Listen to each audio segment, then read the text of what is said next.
Chapter 25. He shot it down, huh? Alfred didn't rub it in, did he? Stephanie asked. No, Alfred isn't like that, Cassandra said with a sigh. Well, I'm still sorry it didn't work out. But, function over form and all that. I say as I prepare to pull a black sock over my head. Maybe I need to consider a change in costume, too. At least I'm not under such strict watch. For better or for worse. As Alfred predicted, Bruce didn't approve of the design Cassandra suggested, nor did he begin calling her by her new preferred title. It wasn't as if he'd been dismissive, at least not so much toward Cassandra as he was Batgirl. I'm proud of you for coming to this decision on your own, he said, and I'm glad you found what you were looking for. I'll drive you to St. Michael's on Sunday mornings, and I'll see if we can't find you a sponsor so you can finish with a proper confirmation. I don't think Tim's eligible. But you're also still going out in uniform. You're one of my allies when you're wearing the suit, and you're one of my children underneath it. And as such, I will not allow you to make a living target out of yourself dressed all in white like this. But Bruce, she said, feel changed, want to wear that change, want to be inspiring. When bullets can bounce off your chest, and your only weakness is a shard of radioactive meteorite, you're allowed to be inspiring instead of practical, Bruce said. And even then, I'm not saying I'd allow it. You wear that cross as a symbol, you're displaying a weakness. It is not a weakness. That offended her. Not to any decent person, Bruce said. Not to any decent person, Bruce said. But you know what the Joker did when he so much as heard about the Seraphim's faith. Cassandra froze up. Are you comparing us? No, Cassandra. I know you're different from him. You could hardly be more different than him. But it gives you a label. And in Gotham, my label is the only one that's going to keep you safe. Or at least the only one I trust to keep you safe.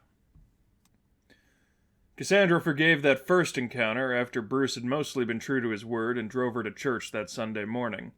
Still, she partook in small acts of rebellion to loosen her frustration. The most prominent, she'd cut the lower face out of her mask. Bruce, ordinarily grudging about unauthorized costume modifications, only said, You need to cut another half-inch off your hair before I'll let you wear a domino mask. Wouldn't want you getting pulled around by it. From nearby, Tim called over, Pretty sure I've had my hair longer than that before. She's better at following rules than you are.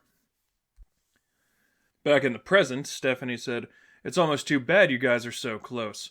Not like he tells Huntress not to wear crosses or anything. But then, I don't know. I've always wondered if showing all that skin kind of cancels it out. I'm sorry, I'm getting sidetracked. I'm sure he's just trying to be a good dad. Overprotective, but good. Guess I don't know much of that, Cassandra said. Hey, if you want to trade, Bruce. Not David. Don't think him and me would work out too well. The two laughed as Stephanie finally pulled on her mask and Cassandra's transmitter sparked to life. Apparently we're not the only ones trying to run the Seraphim out of Gotham, Bruce began. I'm only patching through to you. Don't speak too loud. Why? It took a few seconds for him to respond. Oracle's been monitoring contracts that are being pulled right now. Penguin, Black Mask, Elliot, they're all putting price tags on the cult. Since when does Hush hire assassins? Tim said, possibly from the other side of the city. He's not even in the country right now. Last we heard, anyway. He doesn't want someone else getting the chance to kill me, if I had to guess, Batman said. Regardless, Batgirl, we've confirmed one of the assassins, codenamed Scarab, is only blocks from you. She and Spoiler have a rather unfortunate history, and I think getting a chance to face her again would do her some good. Did you see... Bruce cut in. Neither Cain nor Shiva are mentioned on any of the contracts. Rest assured, if they turn up, you'll be the first to know. He paused again. I'd give you assistance with Scarab, but someone apparently had access to some of Deadshot's information. Being caught in the middle of that crossfire may be the only way I can picture things getting any worse. Understood, Cassandra said. What's understood? Stephanie asked. Cassandra already knew what was expected. Do not think Spoiler heard you. Sorry. I'm sending you two over to the courthouse tonight. Some of Gotham's elite are hiring out help to try to deal with the Seraphim and his cult. According to what Oracle managed to dig up, the Scarab has a watchful eye on the stacked deck. Scarab? Fury tinged Stephanie's words. Good to know she's back for round 2. Don't do anything rash. Remember, this is just showing them that our way wins, no matter what they try to pull. "Oh, I'll be sure of that," Stephanie said. "That's in the Bowery, right?" She turned to Batgirl. "Let's go, then." By rooftops, the two traveled into the dark and seedy Bowery. Spoiler, quiet and focused at first, but as if disarmed by the time it was taking them to arrive, asked, "What would Scarab be doing out by a crappy bar like the Stacked Deck anyway?" "Not her," Batgirl said. "Seraphim's men.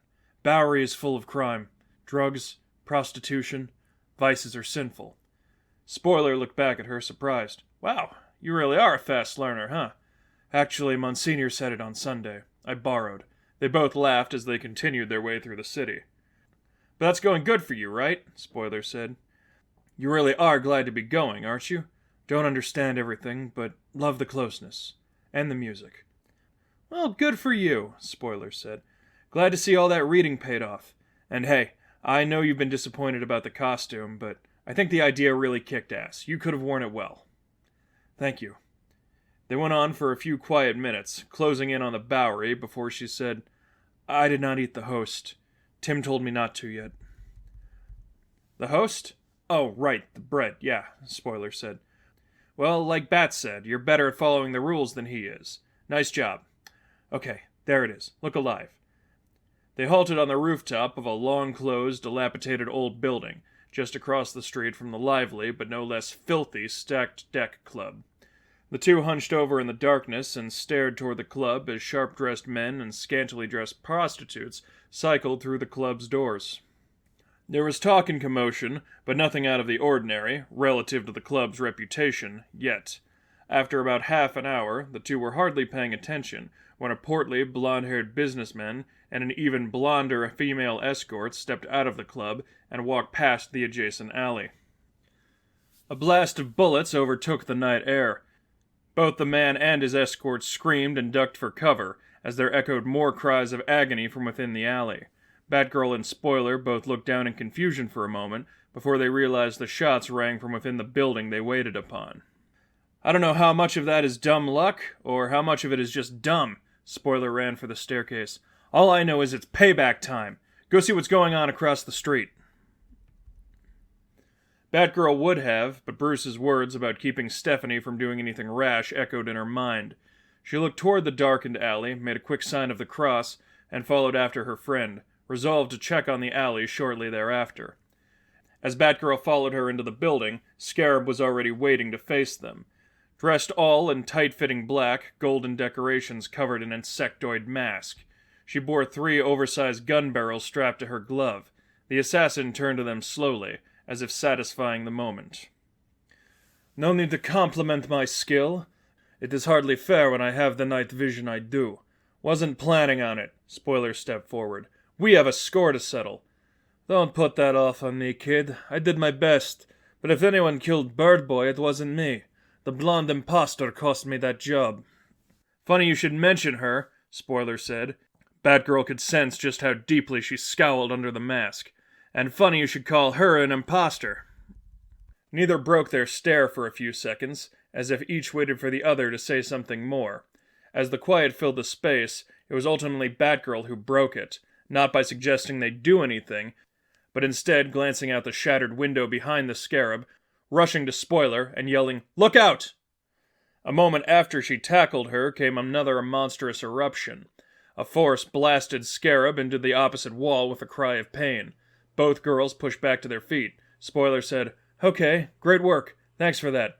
No trouble. Scarab is yours. We'll disarm them." "And thanks for that, too," she added as she ran toward her long-awaited rematch. Batgirl threw batarangs toward the bloodied members of the Seraphim's cult as she ran outside. One of them struggled to reload a rocket launcher, and the flying blades cut his hands and forced him to relinquish his grip. As the businessman and his date, who had narrowly avoided the crossfire, sprinted off in the opposite direction, one of the shorter cultists stared toward them and shouted to his companions, "Wake up! You're letting them get away!" He drew a pistol from his side and pointed toward the woman. "Whatever! That tramp isn't getting out on my watch!" Batgirl closed the distance between herself and the gunman and thrust a palm into his back. The blow knocked him to the ground, and then she whirled around. He fell upon her, but Batgirl's movements were tight and precise as ever. She dodged punches and the swings of knives. and delivered a kick to any of the men who went for their guns. As she did, one of the stories she read with Stephanie went running through her head. She could not help but feel empowered, even smiling as she began to paraphrase. "Corrupt men brought a woman to Jesus," she said, unable to remember how to pronounce Pharisee, but remembered how Stephanie had described them. "Said she was adulterous." "What the hell is she saying?" one of them demanded before she shuffled in and kicked him in the side as he attempted to go for a pair of brass knuckles. She followed the attack with another kick to his head, which knocked him backwards and left him dizzy. Batgirl spoke up. "Law said she should die. Jesus said only someone who never sinned should do it, and none of them were able." "That's adorable, you little brat," the heavy said with a sneer, "but it's also ignorant." Batgirl elbowed two more of his men who stood just behind her, and the two were left alone. By then, screams filled the bar. Patrons questioned whether they dared to step outside or if they were safer within. Gunshots filled the abandoned building across the street, and as she remembered her promise to Batman, Batgirl resolved to finish the battle quickly. "You can't win this fight, kid. Even quoting John's not going to do you any good." The heavy clenched his fist and took a battle stance. His left arm raised to his face and his right toward her waist. "God gave us this city to conquer. God gave us this city to destroy." Batgirl already knew exactly what to do before he'd completed his stance. She saw he had a gun slug in his belt. The stance was just a distraction. With a rush forward, she dropped to one knee, tripped him, and forced him off balance as he landed backwards and his head collided with the ground. He drew the gun, but Batgirl kicked it from his hand, grabbed and lifted him up by his shirt, and looked down in his eyes. "You're wrong," she said. "God gave me this city to save." Instead of knocking him unconscious right then, she held on to the glare just a little bit longer, as the man's look of determination slowly turned, first to doubt, then to fear. Within 30 seconds, she released him. Then she kicked the gun away when he reached for it, and repeatedly punched him in the stomach as he tried to grab at the rocket launcher. Try as he may, the large man couldn't land a single strike between her ducks and weaves. She read movements better than ever, but along with that, her confidence had never been so high. With another flurry of punches and kicks to the gut, the increasingly horrified man yelled, "Screw this!" As he ran down the alley, he tore his cell phone from his belt and threw it against a wall. Satisfied, Batgirl ran across the street, grateful to see the reds and blues of the GCPD fast approaching. Spoiler and Scarab were exchanging blows, mostly across the face, both stopping once in a while to alter their maneuvers. Spoiler jumped backwards, drew her grappling hook, and fired just in time to latch onto one of the barrels latched to Scarab's gloved fist. She tore it free with a quick tug. Scarab swore as she reached into the pouches on her belt, drew out a handful of smoke bombs, and threw them to the ground in an attempt to cloud her escape. "We'll finish this another day, child," she said. "I can hardly believe it's you. Voices identical, fighting style similar but more polished. Can't believe you're still standing after everything I heard Sionis did." The anger that Cassandra sensed exploded with the mention of Black Mask. In spite of the smokescreen, Spoiler lunged at her opponent, and, even to Batgirl's surprise, caught her. With a tackle, Spoiler drove Scarab to the ground.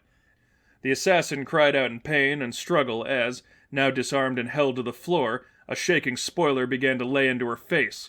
The first punches clanged against the metal of the mask, before Spoiler tore it away and resumed her assault. "You think that's funny?" Her voice broke. "You can laugh all day about what got me fired, but don't you dare laugh at what he did!" Scarab's nose was broken. Blood oozed down her face with every blow as her struggle lessened. Spoiler shook in anger, and surely would have continued if Batgirl hadn't grabbed her arm before she could land another blow. "Stop," she said. "Batman said to keep calm. Batman didn't just have one of his skeletons dragged out of the closet." "Please," Batgirl said. "Please, she's already beaten. Have to forgive to be forgiven. You taught me that." Spoiler froze in that moment before she looked down at her bloodied fist, visibly taken aback. "I did. Oh my God. I didn't even know I had a dark side. It's all right."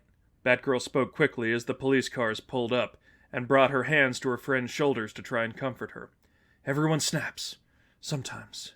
He who is without sin cast the first stone. It's just better that you are better." Spoiler still did not shake off the feeling until the police cuffed the barely conscious Scarab and the Seraphim's cultists. The friends said nothing until they came to the cell phone the large man threw, a voice just barely audible from where they stood. Batgirl lifted it as it demanded answers. "Damn it, Morrison, pick up! What's going on out there?" As she pressed the button for speakerphone, Batgirl raised it to her face. "Left the scene. And your cause, Seraphim." He didn't react at first, as if contemplating the circumstances before asking, "Are you the insolent loudmouth from the asylum?" "Yes." "You're quite an interesting opponent indeed." "Damn right," Spoiler said, "and she does a hell of a better job bringing God to Gotham than you ever did. She does better dressed in black than you can do in all white. You can bring however many cherubs or seraphs or whatever you want. The Angel of the Bat's gonna keep knocking you down a bunch of pegs." A small part of Cassandra was frightened by the challenge, but a larger part of her felt assured and extremely pleased at the mention of the title, even without her costume. She couldn't keep a broad smile from covering her face.